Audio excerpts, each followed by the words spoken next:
Episode 5. Kebenaran yang terungkap. Keesokan harinya, Laras tidak bisa berpura-pura lagi. Ia memutuskan untuk menemui seseorang yang bisa membantunya. Seorang teman lama yang bekerja sebagai pengacara perceraian. Laras, apa kabar? Tumben kamu menghubungi aku.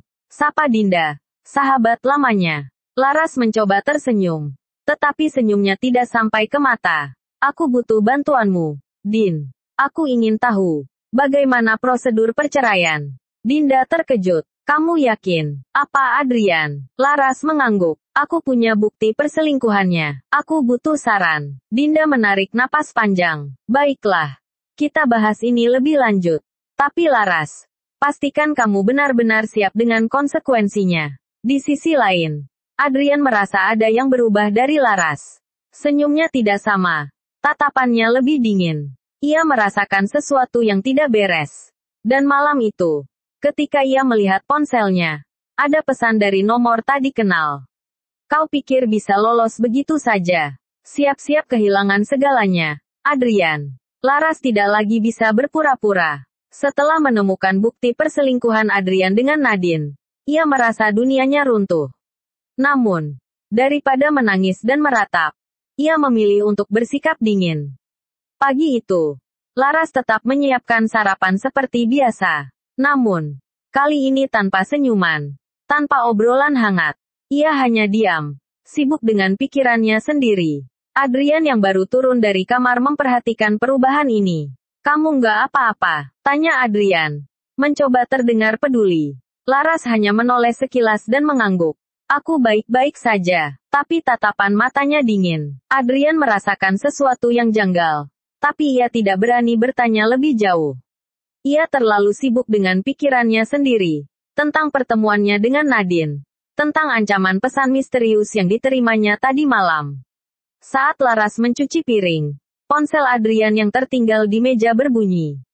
Sebuah pesan masuk. Laras melirik sekilas. Nadine, kita harus bicara. Ini darurat. Aku nggak mau semuanya hancur begini. Laras mengepalkan tangannya. Jadi, Nadine mulai panik. Apakah ini artinya Adrian berencana meninggalkannya? Atau justru sebaliknya? Nadine merasa dirinya mulai terancam. Sementara itu, Adrian yang sudah bersiap pergi ke kantor mengambil ponselnya dengan cepat. Ia membaca pesan dari Nadine dengan ekspresi tegang. Aku pergi dulu, katanya singkat sebelum bergegas keluar. Laras hanya mengangguk tanpa menoleh.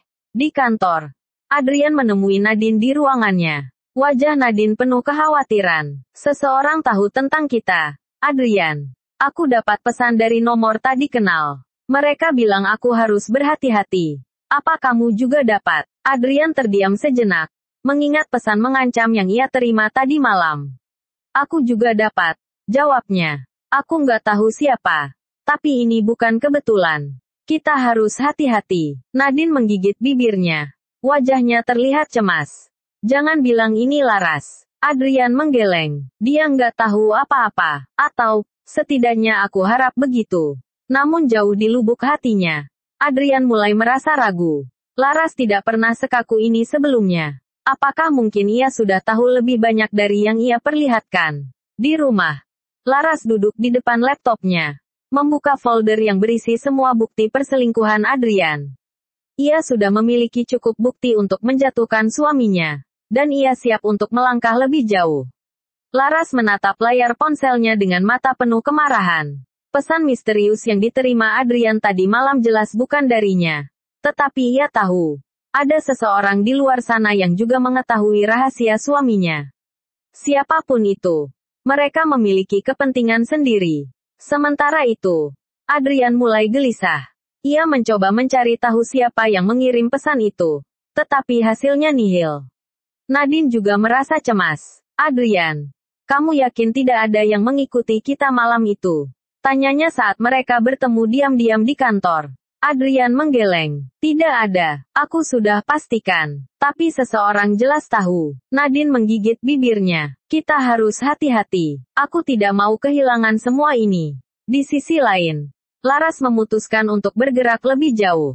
Dengan bantuan Dinda, ia mulai mengumpulkan bukti lebih banyak. Tidak hanya pesan-pesan mesra, tetapi juga rekaman video Adrian dan Nadine yang masuk ke hotel. Bukti ini cukup kuat untuk menghancurkan suaminya. Namun, Laras ingin sesuatu yang lebih. Ia ingin Adrian merasakan bagaimana rasanya dikhianati. Maka, ia mulai mendekati seseorang dari masa lalunya. Reza, mantan kekasihnya yang kini menjadi pebisnis sukses. Dengan senyum misterius, Laras mengirim pesan singkat ke Reza. Apa kabar? Lama tidak bertemu. Bisa kita bicara? Laras tahu. Permainan baru saja dimulai. Adrian duduk di ruang kerja dengan pikiran yang kusut. Pesan misterius itu terus menghantuinya, membuatnya semakin waspada. Ia mulai curiga pada banyak hal, bahkan pada Laras. Namun, ia tidak ingin gegabah. Jika Laras tahu sesuatu, ia harus memastikan sejauh mana istrinya mengetahui perselingkuhannya. Di sisi lain, Laras bertemu dengan Reza di sebuah kafe yang tidak terlalu ramai. Pria itu masih sama seperti dulu, karismatik dan penuh percaya diri. Aku tidak menyangka kau akan menghubungiku, Laras, katanya dengan senyum menggoda. Laras tersenyum kecil. Aku butuh bantuanmu. Reza menaikkan alisnya. Bantuan seperti apa? Laras menarik napas dalam. Aku ingin membuat suamiku merasakan bagaimana rasanya dikhianati. Aku ingin dia tahu bagaimana sakitnya. Reza terdiam sejenak, lalu menyeringai. Menarik. Aku suka permainan seperti ini. Apa rencanamu? Sementara itu, Nadine mulai merasa terancam. Ia merasa ada sesuatu yang tidak beres. Setiap kali bertemu dengan Adrian, pria itu selalu terlihat gelisah. Adrian, kita harus berhati-hati. Jika istrimu tahu, itu akan berbahaya untuk kita. Adrian mendesah. Aku tahu, aku hanya butuh waktu untuk memastikan semuanya tetap terkendali. Namun, ia tidak tahu bahwa Laras sudah selangkah lebih maju. Rencana balas dendamnya sudah mulai berjalan. Dan Adrian tidak akan siap menghadapi apa yang akan datang.